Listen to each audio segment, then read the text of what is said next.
This guy here, and Ron from Petland Iowa City is here too. We're talking all about animals on Fox 28 Morning Live, still talking about putting kind of fiber in these guys' diets. First, we got to talk about what do we got Yeah, here? no, these guys are. So we've got a teddy bear, which is a Shih Tzu mixed with a Bichon. And he has the softest hair. Yeah, the coat comes out really nice and soft. And then we have a little Woodle here, a miniature Woodle, in fact. It is a soft-coated Wheaton mixed with a, I lost it. It was from a miniature poodle.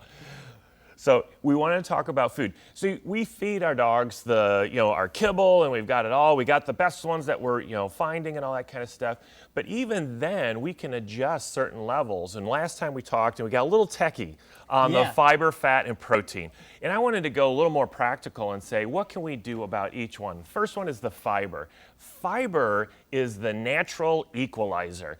It brings, if you have a dog that has a loose stool, then it will bring it into a tighter stool. If it is constipated, it'll loosen it up. So it's kind of a fix-all. Yeah, it's really cool because it does both. And on the table here, we've got sources of fiber, everything from pumpkin, a high fiber pumpkin, to some other things.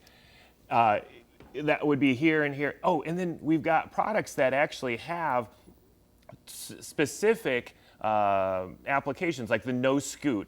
If you get the dog that scoots, well, here's a fiber type product that will help it stop that. And then stoolies, what do we think is in there? Fiber, because if it's not getting it out, then let's give it some fiber. This right here is a nice natural form. It's a high fiber pumpkin product that we have in the store and is a real cool product. So fiber is the natural neutralizer. And so now moving on to fat, though, you say that that's also essential as well. Yes, you got the essential fatty acids.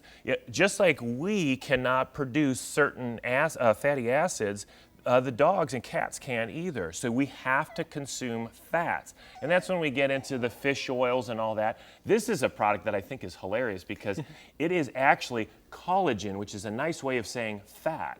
Oh my gosh. And it's called grillers. It looks like rawhide, but it actually is fat.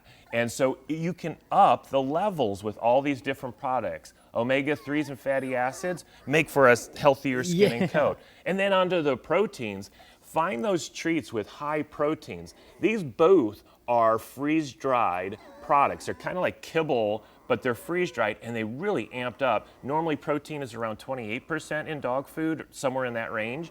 This is up towards 50. So now you can do protein at a higher level, and that's the building blocks of a dog. So as they're growing or if they're doing a lot of work, protein is really good. Now these guys are really tiny. How important is it to start them on this kind of regimen and to be paying attention to this kind of thing, even when they're this small? Well, just even their weights and stuff. And so if you're feeling a little bony, I would put some more fats and proteins into their diet. Fats are twice as much calorie as a protein, which is really cool. So you might up the fats just to get more calories into. Right. And then protein, you can't. They're building and building, and so proteins are really good for a growing puppy. Sure. If folks want to come down and visit these guys and kind of explore what it might take to take one of these guys home, where can they find you? We're Petland of Iowa City. We're located at 1851 Lower Muscatine Rd. It's also known as Marketplace Mall, across from Lucky's Market, which is a new store down there. You can also look at all of this stuff at petlandiowacity.com and check out our website. Well, these guys are so cute. Yes. Yeah, they're a lot of fun to play around. I love them. It's 7:31 now on this Thursday morning. Coming up after the break, Justin tells us when those 90-degree temps make their way back to the corridor, plus the major